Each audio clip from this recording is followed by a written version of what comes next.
नमस्कार साथियों, मेरा नाम मनोज है और आप देख रहे हैं दृश्यकला। दृश्यकला की सेशन में आज हम लोग जो बात करने वाले हैं, वो है उड़ीसा का मंदिर स्थापत्य व मूर्तियाँ, यानी कि इनके बारे में हम लोग जानने की कोशिश करेंगे और ज़्यादा इधर-उधर की बात नहीं करेंगे, थोड़ा सीधे टॉपिक की बात करते हैं ताकि क्योंकि ये लंबा टॉपिक है, तो थोड़ा फास्ट बात करेंगे तो ज़्यादा बेहतर होगा। देखिए, हम उड़ीसा के बारे में अगर हम बताएँ तो ये जो है भारत के पूर्वी छोर पे है, यानी कि हम कह सकते हैं कि ये है पूर्वी भारत का एक प्रमुख केंद्र है पूर्वी भारत का एक प्रमुख केंद्र है। ठीक है, इस बात को थोड़ा ध्यान दीजिएगा। उसके बाद इसके अंतर्गत हम लोग जो भी स्टडी करेंगे वो है कुछ भुवनेश्वर से प्राप्त हुए हैं, यानी कि भुवनेश्वर के बारे में पढ़ेंगे, भुवनेश्वर के बारे में। फिर उसके बाद जो है अगला आपका कोणार्क के बारे में पढ़ना है। ठीक है, कोणार्क के बारे में पढ़ना है। फिर एक और पढ़ना है, यानी पुरी के बारे में पढ़ना है, पुरी के मंदिर के बारे में पढ़ना है। ठीक है, ये सब के मंदिर हैं, इन सब के बारे में हम लोग को पढ़ना है। इस बात को थोड़ा सा ध्यान दीजिएगा। थोड़ा सा इनके बारे में पढ़ने से पहले जो है इनके थोड़ा सा जो बैकग्राउंड है उनके बारे में थोड़ा चर्चा करना बेहद ज़रूरी है। यानी कि मंदिर के जो स्ट्रक्चर हैं या फिर उनको कैसे हम उन मंदिरों के अलग अलग जो अंग हैं उनके बारे में थोड़ा डिस्कशन करना बेहद ज़रूरी है। तो आइए थोड़ा सा जानते हैं।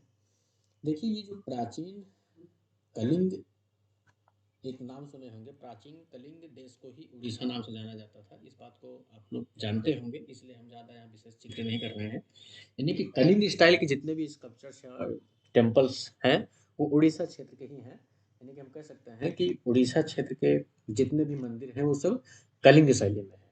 इस तरह से कहिए कि यानी कि हम कलिंग शैली के बारे में, कलिंग शैली के बारे में पढ़ेंगे। इस बात को थोड़ा ध्यान दीजिएगा। ठीक है, और उसके साथ-साथ जो है यहाँ के मंदिर जो है नागर स्टाइल में है। एक मतलब नागर, द्रविड़, बेसर तो आप जानते ही होंगे। हालाँकि इसके बारे में विशेष अभी चर्चा नहीं किए हैं, तो हम कह सकते हैं कि यहाँ के जो मंदिर हैं वो नागर शैली में है। ठीक है? नागर शैली में। इस बात को थोड़ा ध्यान दीजिएगा। और उसके बाद जो है इनके मंदिरों के लगभग जो आंतरिक भाग होते हैं वो सादे होते हैं। यानी कि हम कह सकते हैं कि आंतरिक भाग क्या होते हैं? सादे होते हैं। आंतरिक भाग सादा होता है और जो बाहरी भाग होता है, यानी कि जो बाहरी दीवार होता है, बाहरी भाग अलंकृत होता है। इस बात को थोड़ा ध्यान दीजिएगा। अलंकृत मतलब कि दीवारों में छोटे-छोटे स्कल्पचर्स, मतलब कार्विंग किए गए हैं, इस तरह से हैं। उसके बाद जो है इस क्षेत्र में यह शैली 8वीं से लेकर के 13वीं सदी तक हम देख सकते हैं। मतलब कि हम कह सकते हैं कि हम 8वीं से लेकर के 13वीं सदी तक यहाँ के मंदिरों को देख सकते हैं। यहाँ के मंदिरों को देख सकते हैं। ठीक है, देख सकते हैं। इस बात को थोड़ा ध्यान दीजिएगा। अगला, उसके बाद क्या हम इसके बारे में थोड़ा सा देख सकते हैं कि उड़िया भाषा में मंदिर के लिए जैसे कि सामान्यतः देउल शब्द का प्रयोग किया जाता है। ये भी सबको पता होना चाहिए। ये नहीं पता है तो थोड़ा सा जिक्र कर दे रहे हैं कि जो देउल शब्द है ना, ये देउल, ये उड़िया भाषा है। यानी कि हम कह सकते हैं उड़िया भाषा है। ठीक है, और इसी को ही हम जो है कहते हैं अपना देवता का घर जिसको बोलते हैं, यानी कि देवता का घर। या फिर हम कह सकते हैं कि जैसे कि आप आगे पढ़ेंगे, देवल जो है 2-3 प्रकार का होता है। एक रेखा देवल होता है, पीढ़ा देवल होता है, खाखरा देवल होता है। यानी कि जो देवल की हम बात किए हैं, इसकी बात किए हैं, एक तो रेखा देवल होता है, एक तो रेखा देवल होता है। ठीक है, उसके बाद जो है दूसरा आपका पीढ़ा देवल होता है, पीढ़ा देवल होता है ना? और आपका तीसरा जो होता है वो खाखरा देवल, खाखरा देवल। इस बात को थोड़ा ध्यान दीजिएगा। यानी कि ये तीनों का वेरिएशन हम उड़ीसा के मंदिरों में हम देख सकते हैं। जैसे कि जो रेखा देउल होता है, इनके शिखर की बात करेगा, है ना? इनके शिखर की बात करेगा, जो इनके मतलब गर्भगृह के ऊपर जो बना होता है छत, जो शिखर होता है। पेड़ा देउल हम इनके जो है उसमें देखेंगे, क्या नाम है, जगमोहन में हम देख सकते हैं, जगमोहन में देख सकते हैं, बात समझ रहे हैं? और खाखरा देउल जो है खास तौर पे जैसे गोपुरम बनाए जाते हैं, हाथी की पीठ जैसा उनके छत होते हैं, कुछ इस तरह से खाखरा देउल होता है, जो कि हम यहीं उड़ीसा के बैताल देउल मंदिर में देखेंगे अभी फिलहाल। इस तरह से अभी आगे चर्चा करेंगे तो ज़्यादा बेहतर होगा, ठीक है? तो कुछ इस तरह से, यानी कि हम यहाँ लिख दे रहे हैं बैताल देउल में हम देख सकते हैं, बैताल देउल मंदिर में, बैताल देउल मंदिर में हम देख सकते हैं। अभी आगे देखेंगे इसके बारे में विशेषतया। अब देखिए, उसके बाद जो है गर्भगृह लगभग लगभग यहाँ के जो गर्भगृह होते हैं वो वर्गाकार होते हैं। यानी कि जितने भी उड़ीसा के मंदिर मिले हुए हैं वो गर्भगृह क्या क्या होते हैं, वो वर्गाकार होते हैं, वर्गाकार। ठीक है, इस बात को थोड़ा ध्यान दीजिएगा, हम अभी पहचान बता रहे हैं इनके बारे में। फिर उसके बाद जो है गर्भगृह के सामने एक आयताकार मंडप बना होता है, ध्यान दीजिएगा। ये जो गर्भगृह है ना, इसी के सामने एक आयताकार आयताकार मंडप बना होता है, ठीक है? और जिसे हम क्या कहते हैं, जगमोहन कहते हैं, जिसे हम जगमोहन कहते हैं। इस बात को थोड़ा ध्यान दीजिएगा। अभी इसके हम क्रम में बता रहे हैं, थोड़ा सा इसको स्ट्रक्चर समझते जाइएगा। जगमोहन मतलब वही जिसमें मतलब उपासक इकट्ठा होकर के पूजा करते हो, वो जगमोहन है। अभी हम आगे बात करेंगे इसके बारे में। फिर उसके बाद जगमोहन के आगे नट मंडप बना होता है। जैसे कि ये जगमोहन हो गया, ये जैसे कि मान लीजिए इधर से ले ले रहे हैं। फिर जगमोहन के आगे आपका नट मंडप होता है, नट मंडप होता है। फिर इसके आगे जो है आपका भोग मंडप होता है, भोग मंडप होता है। इस तरह से कुछ होता है स्ट्रक्चर इसके, ठीक है? भोग मंडप मतलब कि जैसे नट मंडप क्या होता है कि जैसे कि जो देवताओं के उपासक होते हैं उनसे संबंधित जो नृत्य किए जाते हैं वहाँ पर, है ना? यहाँ पर नट मंडप इसी में होते हैं। भोग मंडप होते हैं जैसे देवताओं को जो भोग चढ़ाने योग्य मतलब वो चीज़ होते हैं, खाद्य पदार्थ, वो सारी चीज़ें हैं। तो अभी आगे हम लोग इसके बारे में डिटेल बात करेंगे। अब देखिए थोड़ा सा इसको, अगर हम संरचना के तहत अगर जानने की कोशिश करते हैं तो थोड़ा इस तरह से होगा। मान लीजिए कि एक हॉल ये है आपका, एक हॉल ये है, ठीक है? इस तरह से यहाँ से हम एंट्री कर रहे हैं, बात समझ रहे हैं? फिर दूसरा हॉल ये है,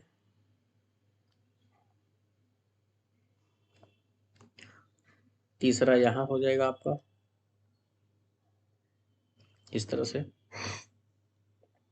अब देखिए यहाँ क्या है, यहाँ यहाँ भोग मंडप है, यहाँ भोग मंडप है। फिर यहाँ नट मंडप है, नट मंडप है। फिर ये है जगमोहन, जगमोहन, ठीक है? इस तरह से, ठीक है? फिर आगे बढ़ेंगे, ऐसे आगे बढ़ रहे हैं, तब यहाँ क्या होगा, एक गर्भगृह होगा, इस तरह से। बात समझ रहे हैं? कुछ इस तरह से होता है। अब ध्यान दीजिएगा कि ये जो गर्भगृह है ना, ये इसके शिखर इस तरह से होते हैं, रेखीय होते हैं, इस तरह से होते हैं, इसी के ऊपर। बात समझ रहे हैं? बस हम थोड़ा सा आपको हिंट दे रहे हैं, इस तरह से होते हैं। फिर ये जो जगमोहन होता है इसका शिखर इस तरह सीढ़ी नुमा होता है, ऐसे ऐसे घटते क्रम में जा करके इस तरह से हो जाएगा। फिर नट मंडप की का भी इस तरह से शिखर होता है, इसका भी शिखर इसी तरह से होता है घटते क्रम में। तो ये जो घटते क्रम में है ना आपका, ये सीढ़ी नुमा, इसी को हम बोलते हैं पीढ़ा देउल। अभी जो इससे पहले बात हुआ था, पीढ़ा देउल है ये, ठीक है? और इसको हम बोलते हैं रेखीय, रेखा देउल, रेखा देउल, ठीक है? इस बात को ध्यान, यानी कि जो रेखीय क्रम में है, इस तरह से, इस तरह से। ये थोड़ा सा हम पहचान बता रहे हैं आपको। और जो खाखरा देउल होता है ना, उसका जो छत होता है इस तरह से होता है, कुछ इस तरह से होता है, उसके छत इस तरह से होते हैं, यानी कि हाथी की पीठ नुमा इस तरह से। ठीक है, तो आगे हम लोग पढ़ेंगे। फिलहाल आपको पता होना चाहिए कि ये जो है बताया गया है भोग मंडप है, फिर से बता दे रहे हैं। ठीक है, ये नट मंडप हो गया आपका, फिर ये हो गया आपका जगमोहन लिखा ही है, फिर ये गर्भगृह हो गया। अब इतना ध्यान दीजिएगा कि उड़ीसा के मंदिरों में ही ये चीज़ हम सारा चीज़ देख सकते हैं, और क्रम से लगाने के लिए देता भी है, दे देगा आपका भोग मंडप, नट मंडप, जगमोहन, गर्भगृह, क्रम में लगाइए, तो जाने रहेंगे तो क्रम में लगाएंगे। तो ये तो रहे कुछ इस तरह से। अब थोड़ा सा हम इनके स्ट्रक्चर के बारे में तो जान लिए हैं, अब हम अलग अलग इनके मंदिरों के बारे में जानने की कोशिश करते हैं। एक चीज़ ध्यान दीजिएगा कि जो उड़ीसा के मंदिरों का जो विभाजन हुआ है ना, वो 3 चरणों में विभाजन हुआ है। यानी कि हम कह सकते हैं कि इनके मंदिरों का विभाजन 3 चरण में हम देख सकते हैं, 3 चरणों में देख सकते हैं। अब वो 3 चरण कौन-कौन से हैं? थोड़ा सा ध्यान दीजिएगा।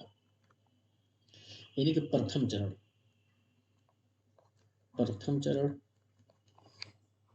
द्वितीय चरण, द्वितीय चरण और एक है तृतीय चरण। ठीक है, प्रथम चरण में अगर हम बात करते हैं तो इसमें जो है 750 से लेकर के आपका 900 ईस्वी तक के मंदिर हम देख सकते हैं, और द्वितीय चरण में अगर बात करते हैं तो 900 से लेकर के आपका 1100 ईस्वी तक के मंदिर हम देख सकते हैं, और तृतीय चरण में अगर हम बात करते हैं तो ये है 1100 से लेकर के 1250 ईस्वी तक मंदिर को हम देख सकते हैं, 1250 या 85 तक जो भी है, 13वीं सदी तक हम मंदिर देख सकते हैं। इस बात को थोड़ा ध्यान दीजिएगा। और इन मंदिरों का निर्माण जो है ना, जितने भी मंदिर बने हुए हैं, इस बात को थोड़ा ध्यान दीजिएगा कि इन मंदिरों का निर्माण, यानी कि हम कह सकते हैं निर्माण अलग अलग शासकों के समय, जैसे कि शैल शासक थे कुछ, है ना, शैल शासक, सोम शासक, है ना, उसके बाद भौम है, पूर्वी गंग है, पूर्वी गंग है ना, या जिसको बोलते हैं चेदी गंग, चेदी गंग, है ना, इस तरह से आदि वंशों के संरक्षण में ये सारी चीज, मतलब ये सारे मंदिर बने हुए हैं, जिसको हम कलिंग शैली के अंतर्गत रखते हैं, यानी कि ये सारे के सारे जो है आपके कलिंग स्टाइल के, यानी कि कलिंग शैली के अंतर्गत हम पढ़ते हैं। इस बात को थोड़ा ध्यान दीजिएगा। ठीक है, ये रहे कुछ आपके स्ट्रक्चर। अब थोड़ा सा हम अलग अलग जगहों के मंदिरों के बारे में, यानी कि पहले चरण की बात करते हैं, यानी प्रथम चरण के मंदिर के बारे में बात करते हैं। यहाँ लिख सकते हैं प्रथम चरण के मंदिर, यानी कि टाइमिंग है 750 से लेकर के 900 एडी तक। ठीक है, इसके बारे में हम लोग थोड़ा सा चर्चा करते हैं। इसमें जो पहला मंदिर है प्रथम चरण में, वो है आपका परशुरामेश्वर मंदिर, परशुरामेश्वर मंदिर। ठीक है, अब ध्यान दीजिए कि ये जो परशुरामेश्वर मंदिर है ना, ये परशुरामेश्वर मंदिर आपका भुवनेश्वर में है। भुवनेश्वर कहाँ पर? उड़ीसा। ठीक है, और इसका जो निर्माण करवाए हैं वो शैलोद्भव राजवंश में हुआ। अभी नाम लिया ना कि यहाँ ऊपर, एक मिनट, ये वाला इसी राजवंश से इस मंदिर का निर्माण करवाया है, यानी कि हम इसका पूरा नाम है शैलोद्भव, शैलोद शैलोद्भव शैलोद्भव राजवंशों ने करवाया है। इस बात को थोड़ा ध्यान दीजिएगा। अब जो है मुख्य बात और देखिए कि यह अत्यंत छोटा है और भगवान शिव का मंदिर है। इस बात को थोड़ा ध्यान दीजिएगा, ये जो मंदिर है अत्यंत छोटा है और शैव मंदिर है। ठीक है, उसके बाद मूर्तियों में अगर हम बात करते हैं यहाँ की मंदिरों की मूर्तियों में, जैसे कि इस मंदिर की मूर्तियों में, जैसे कि वैष्णव की भी मूर्ति है इसमें, वैष्णव की मूर्ति है, शिव की मूर्ति है ना, रावण अनुग्रह है,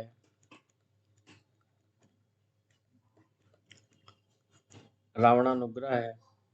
इस तरह से मतलब अलग अलग स्कल्पचर्स हैं। तो बहुत ज़्यादा विख्यात नहीं है ये मंदिर, इसलिए मैं इसके बारे में विशेष इतना ही है, इसलिए इतना ही मैं बता रहा हूँ, ठीक है। अब उसके बाद जो अगला दूसरा मंदिर है इसी प्रथम चरण में, यानी कि इसी चरण में, वो मंदिर है आपका मंदिर नंबर 2, बैताल देव है, बैताल देउल मंदिर, ठीक है। थोड़ा इसके बारे में थोड़ा सा चर्चा करते हैं, बैताल देउल के बारे में। ये जो मंदिर है ये भुवनेश्वर में है, ये भी कहाँ, उड़ीसा में, ठीक है। और कलिंग शैली है, पता ही पहले से बताया गया है, जितने भी मंदिर हैं कलिंग शैली में है, ठीक है। ये प्रारंभिक उड़ीसा शैली का दूसरा विकसित मंदिर है, ये तो पता ही है, दूसरे स्थान का मंदिर है तो दूसरा रहेगा ही। ये जो है ना, इसकी जो छत है वो खाखरा देवल स्टाइल में है, यानी कि ये खाखरा देउल शैली में है, इस बात को थोड़ा ध्यान दीजिएगा। और उसके बाद जो है इसमें जो मूर्तियां मिली हुई हैं, यानी कि हम मूर्तियों की संख्या अगर हम बात करते हैं, मूर्तियां इसकी अगर हम बात करते हैं, तो इसमें चामुंडा है ना, चामुंडा की मूर्ति है एक, यानी कि शक्ति मंदिर है, और जो कि ये चामुंडा जो है भयानक मुद्रा वाले गर्भगृह के विद्यमान पूरा मतलब उसी में स्थापित है। उसके बाद जो है साथ ही पार्वती की भी मूर्ति है, पार्वती की भी मूर्ति है, भैरवी का है, इस तरह से अलग अलग मूर्तियां हैं, ठीक है। ये 2 मंदिर थे। अब हम थोड़ा द्वितीय चरण के मंदिरों की बात करते हैं, द्वितीय चरण के मंदिर, ठीक है।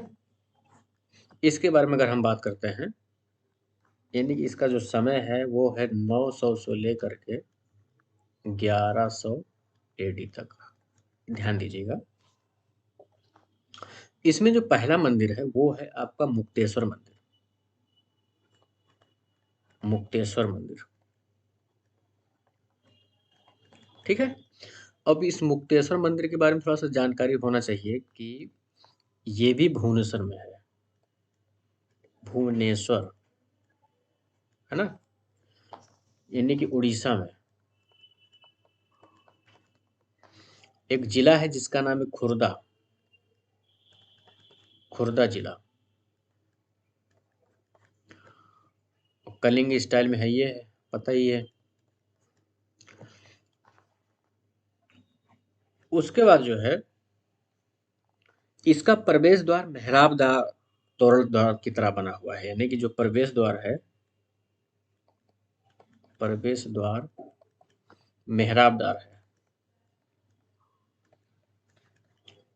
ठीक है, खास विशेषता है इसकी।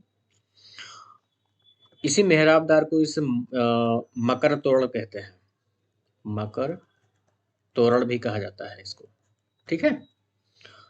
और उसके बाद जो है एक चीज और ध्यान दीजिएगा कि सारे मंदिरों में, यानी कि जितने भी मंदिर उड़ीसा में हैं, उन सारे मंदिरों में इसी मंदिर का जो है आंतरिक भाग अलंकृत है, इस बात को ध्यान दीजिएगा।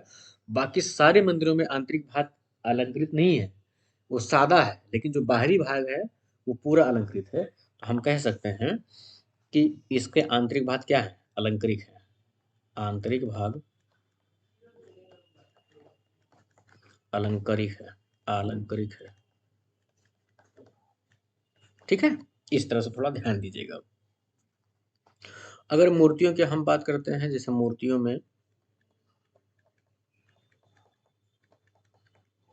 मूर्तियों में अगर हम बात करेंगे, जैसे कि एक है नटराज, नटराज की मूर्ति है, गणेश की है मूर्ति, फिर आपका है सरस्वती की मूर्ति है, लक्ष्मी की मूर्ति है। इस तरह से अलग अलग स्कल्पचर्स बने हुए हैं इसमें, ठीक है। अब हम अगला बात करते हैं, जो इसे द्वितीय चरण का मंदिर है, दूसरा मंदिर है वो, जिसका नाम है लिंगराज मंदिर, बहुत फेमस है। दूसरे मंदिर का नाम है लिंग राज मंदिर। चलिए इसके बाद थोड़ा बढ़िया से बात करते हैं, क्योंकि पूछा जाता है इसके बारे में सवाल। ये भी आपका भुवनेश्वर में है,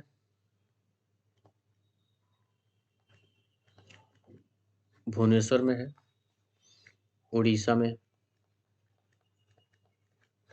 खुर्दा जिला, ठीक है। फिर उसके बाद जो है ये सबसे भव्य मंदिर है, यानी कि गुलाबी बलुआ पत्थर में निर्मित है ये मंदिर जो है गुलाबी बलुआ पत्थर में है, इस बात को थोड़ा ध्यान दीजिएगा। और सभी मंदिरों में सबसे ऊंचा मंदिर है, इस बात को भी ध्यान दीजिएगा। जो मेन मेन है वही चीज लिख रहा हूँ, थोड़ा उस बात को समझिएगा। लिख रहा हूँ तो इसका मतलब है कि वो इम्पोर्टेंट है। और इस मंदिर का जो निर्माण करता थे वो केसरी नरेशों ने करवाया है, यानी कि हम कह सकते हैं केसरी नरेशों ने करवाया है। नरेश मतलब राजा, है ना। केसरी नरेशों ने करवाया है, जिसके हम बोलते हैं ययाति केसरी। ब्रैकेट में लिख दे रहे हैं ययाति केसरी, ठीक है। इन्हीं लोगों ने करवाया है। और उड़ीसा के मंदिरों में, इसी मंदिर में क्रमशः जैसे कि भोग मंडप, नट मंडप, अभी हम पहले बात किए थे ना, देखिए वो जितने भी हम क्रम में बताए थे, भोग मंडप, नट मंडप, फिर उसके बाद जगमोहन गर्भगृह, वो तुरंत शुरुआती मंदिरों से नहीं पाए गए हैं। वो मंदिर जब बनने शुरू हुए, जैसे कि पहले चरण में जो मंदिर बना, उन दोनों मंदिरों में, पहले चरण के मंदिरों में उस चीज नहीं देखा गया है। लेकिन जब दूसरे चरण में एंट्री करते हैं, यानी कि हम 900 से 1100 ईस्वी के बीच में, तो अभी जो है, जो मुक्तेश्वर मंदिर मिला है, उसमें भी विशेष इस तरह से नहीं पाया गया। लेकिन जब लिंगराज मंदिर का नंबर आता है, तो इसी मंदिर में ही हम जो है उन चारों को क्रम में देखने को मिलते हैं। चारों क्रम में क्या है, जैसे कि भोग मंडप है आपका,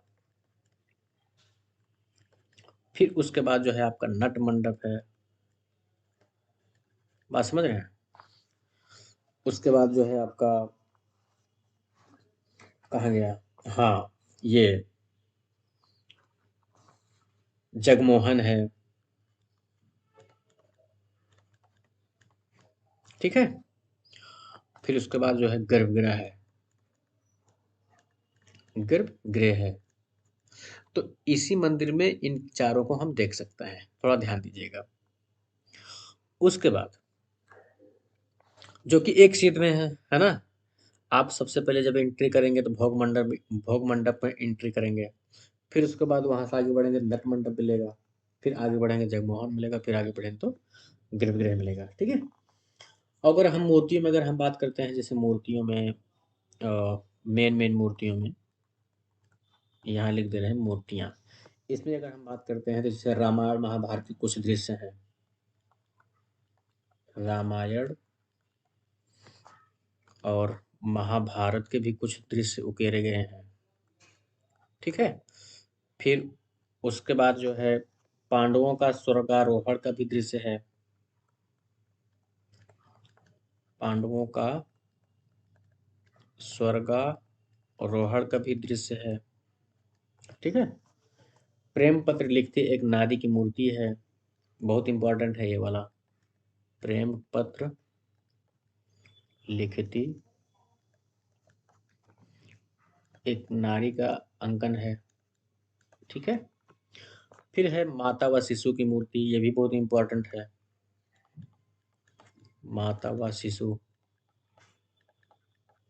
यानी कि ये भी इंपॉर्टेंट है और ये भी इंपॉर्टेंट है, ठीक है। हालांकि ये मंदिर भगवान त्रिभुवनेश्वर को समर्पित है, इस बात को थोड़ा ध्यान दीजिएगा। और ये जो मूर्तियाँ मिली हुई हैं ना, ये भित्तियों पर क्लोराइड शिस्ट पत्थर से में बनाई गई हैं, इस बात को भी थोड़ा ध्यान दीजिएगा। ये जितनी भी मूर्तियाँ मिली हैं, ये भित्तियों पर यानी क्लोराइड शिस्ट पत्थर है, यहाँ लिख दे रहा हूँ, क्लोराइड शिस्ट पत्थर में प्रस्तर में निर्मित है, इस बात को थोड़ा ध्यान दीजिएगा, ठीक है। और इसमें जो मेन मूर्ति है वो है आपका त्रिभुवनेश्वर, त्रिभुवनेश्वर, इनके स्कल्पचर बने हुए हैं गर्भगृह में, ठीक है मेन। लेकिन फेमस वही दोनों के बारे में सवाल ज्यादा पूछा जाता है, प्रेम पत्र लिखती एक नारी और माता व शिशु, ठीक है। इसी श्रेणी में एक द्वितीय चरण में एक और मंदिर आता है तीसरे नंबर का, जिसका नाम है पुरी का जगन्नाथ मंदिर। तीसरा मंदिर है आपका पुरी का जगन्नाथ मंदिर। ये भी बहुत इंपॉर्टेंट है भाई, इसके बारे में भी जानने बेहद जरूरी है। यानी कि हम कह सकते हैं कि ये मंदिर पुरी शहर में है, कहाँ है, उड़ीसा में है, इस बात को थोड़ा सा ध्यान दीजिएगा, ठीक है। अब देखिए कि ये जो मंदिर है ये भगवान विष्णु को समर्पित है। ये मंदिर आपका भगवान विष्णु को समर्पित है,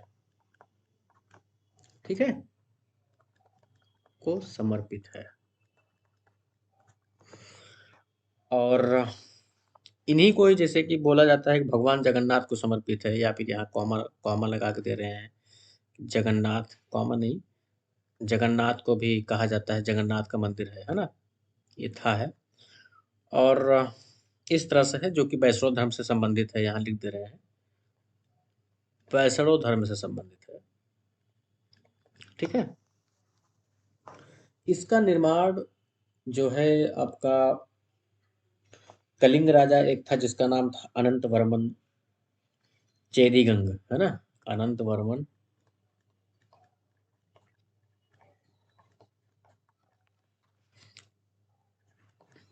अनंत वर्मन चेदीगंग, इन्होंने ही करवाया था, ठीक है। और उसके बाद जो है इसके बारे में कुछ और इम्पोर्टेंट है, जैसे कि कह सकते हैं कि इसमें भी क्रम से भोग मंडप, नट मंडप, जगमोहन, गर्भगृह मिलते हैं। हालांकि लिखना जरूरी है, लिख दे रहे हैं, नहीं तो आप लोग एक कान से सुनेंगे और दूसरे कान से निकल जाएगा।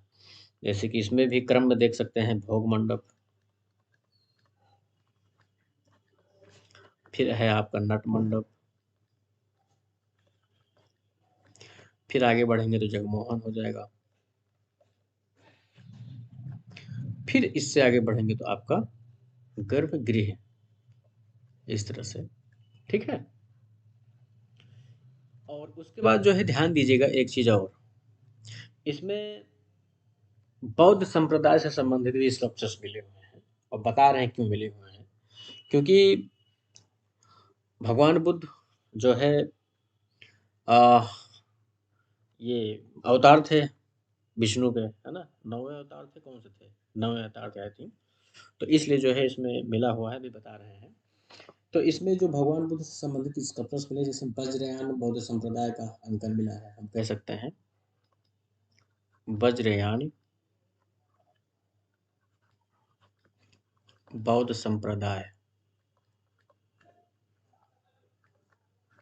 से संबंधित स्कल्पचर्स मिले हैं, ठीक है। और इस मंदिर की मूर्तियां जो बनी हुई थी, मतलब रखी जाती है, वो लकड़ी की बनी होती है, मूर्तियां लकड़ी की बनी होती हैं।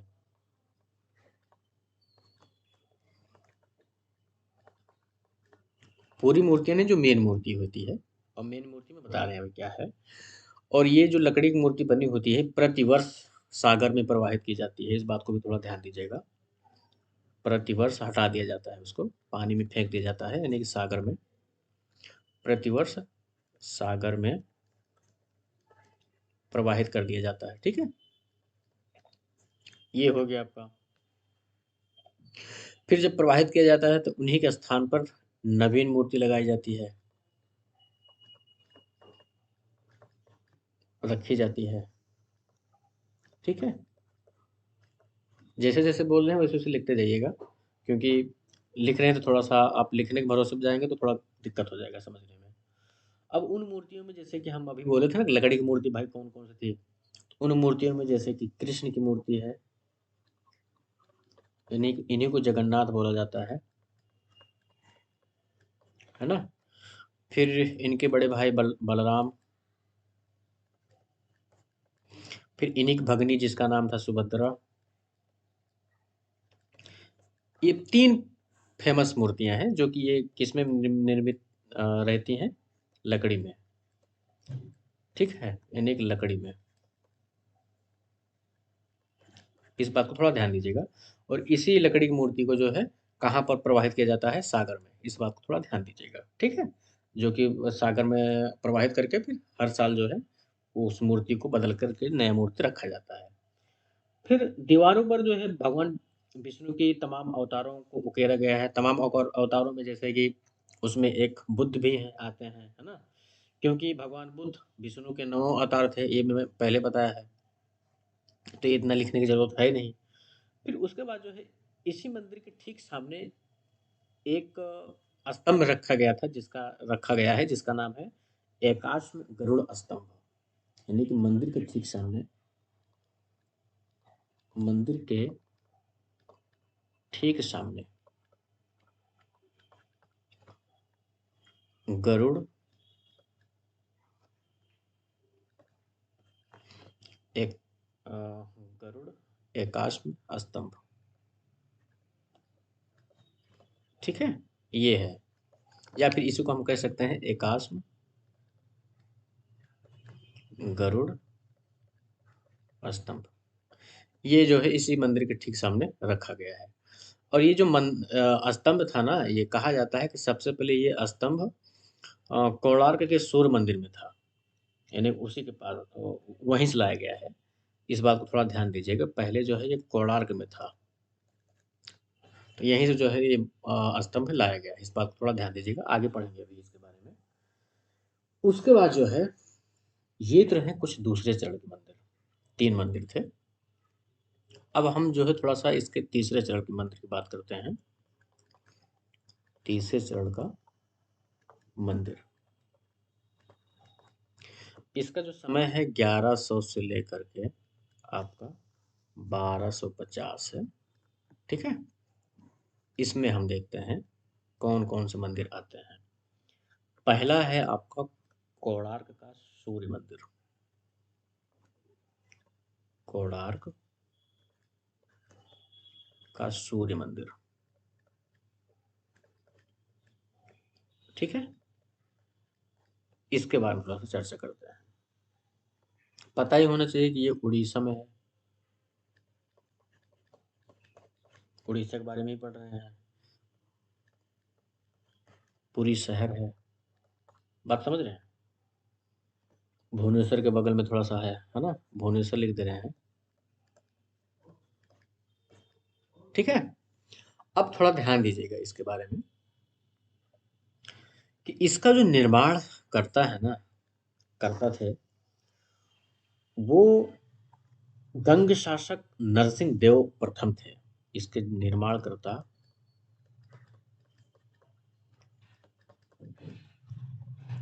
आपके गंग शासक नरसिंह देव प्रथम थे। ठीक है, और इसे हम ब्लैक पगोड़ा भी कहते हैं। क्या कहते हैं, ब्लैक पगोड़ा भी कहते हैं। ठीक है, देखिए उड़ीसा शैली के मंदिर जितने भी हम लोग पढ़ रहे हैं ना, ये मेन मेन पॉइंट के तहत पढ़ रहे हैं, लेकिन इसके बारे में कुछ और जानकारी जो है हम लोग जब क्वेश्चन पेपर बनाया जाएगा तब दिया जाएगा। फिलहाल इस टॉपिक को खत्म करने के लिए संक्षिप्त पढ़ना इस तरह से उचित है। और इसमें जो प्रधान देवता थे वो सूर्य है। प्रधान देवता कौन है, सूर्य। प्रधान देवता सूर्य, ठीक है। और उसके बाद जो है ये जो मंदिर है रथ आकार में है, ठीक है, ये तो पता ही है।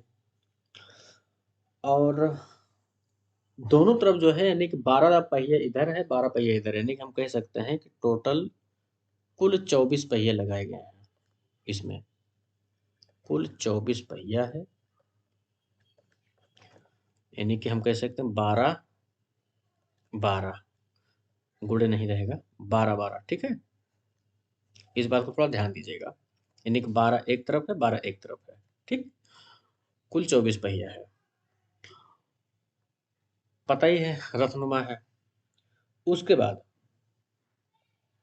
रथ को जो खींच रहे हैं वो 7 घोड़े खींच रहे हैं, 7 घोड़े इन्हें खींच रहे हैं। इसमें 7 घोड़े भी बनाए गए हैं, ठीक है। यानी कि हम कह सकते हैं कि एक तरफ 3 घोड़ा है और दूसरी तरफ 4 घोड़ा है, ठीक, अलग अलग दिशाओं में।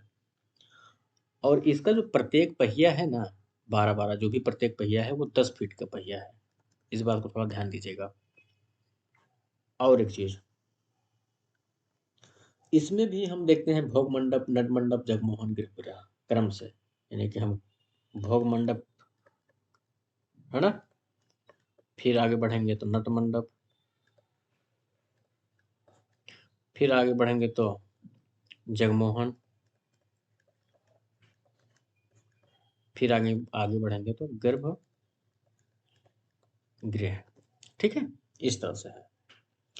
बाहरी दीवार अलंकृत है, लेकिन अंदर की जो दीवार है ना एकदम सादा है। ये सारे मंदिरों की विशेषता है, सिर्फ और सिर्फ बैताल देवल को छोड़ करके। इस बात को थोड़ा ध्यान दीजिएगा। उसके बाद जो है जो मूर्तियां हैं ना इसमें थोड़ा सा कामुकता में बनाई गई है ना, जैसे कि खजुराहो की मूर्तियां हैं उसी तरह से इसमें भी हैं, यानी कि काम वासना में ज़्यादा इस तरह से है ना। जैसे कि मूर्तियों में अगर हम बात करते हैं तो उन मूर्तियों में आपका जैसे सूर्य प्रतिमा तो है ही है। मूर्तियों में अगर हम बात करते हैं, मूर्तियों में आपका सूर्य प्रतिमा है, फिर उसके बाद जो है ढोल बजाती नारी है,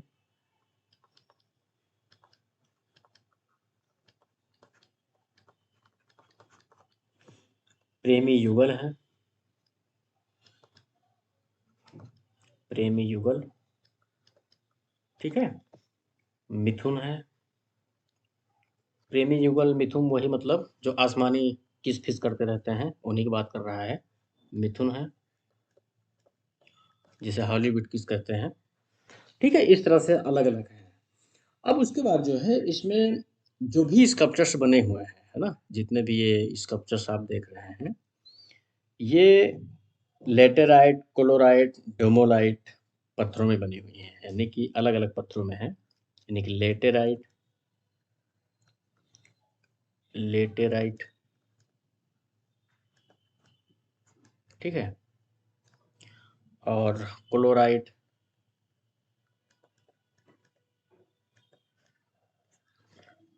डोमोलाइट।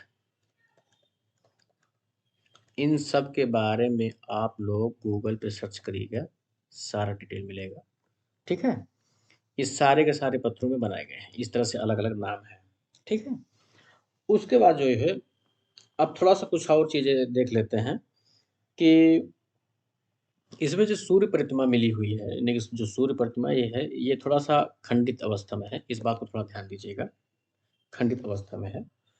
और उसके साथ साथ कुछ और चीज़ें इसमें ध्यान देने योग्य है कि इसमें जो 24 पहिए बनाए गए हैं ना रथ में, तो 24 पहिए में प्रत्येक एक पहिया जो है वो एक पक्ष को, मतलब जैसे कि एक कृष्ण पक्ष होता है, एक शुक्ल पक्ष होता है, उसको मतलब इंगित करता है, ठीक है।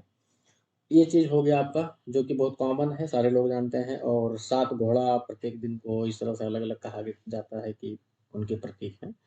तो कुछ इस तरह से खास कोणार्क के बारे में है।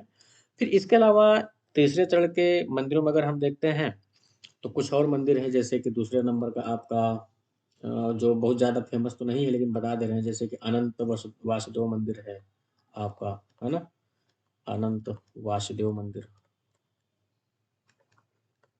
इस तरह से है। फिर एक और मंदिर है जिसका नाम है आपका राजा रानी मंदिर है ना? इन सब के भी बारे में आप गूगल से भी देख सकते हैं, गूगल से देख सकते हैं।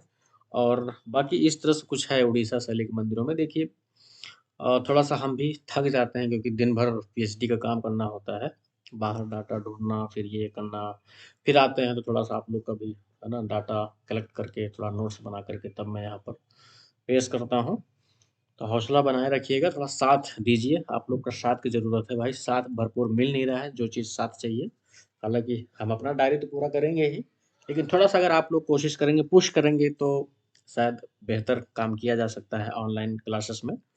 और इसके साथ-साथ हम लोग मिलते हैं अगली क्लास में, जो कि क्वेश्चन आंसर शायद लेकर के आएँगे, कुछ पिछले पुराने जो क्वेश्चन पेपर में सवाल पूछे गए हैं, पिछली परीक्षाओं में, उनसे बात करेंगे, उनसे संबंधित बाकी जो है अगले टॉपिक भी लेकर आएँगे।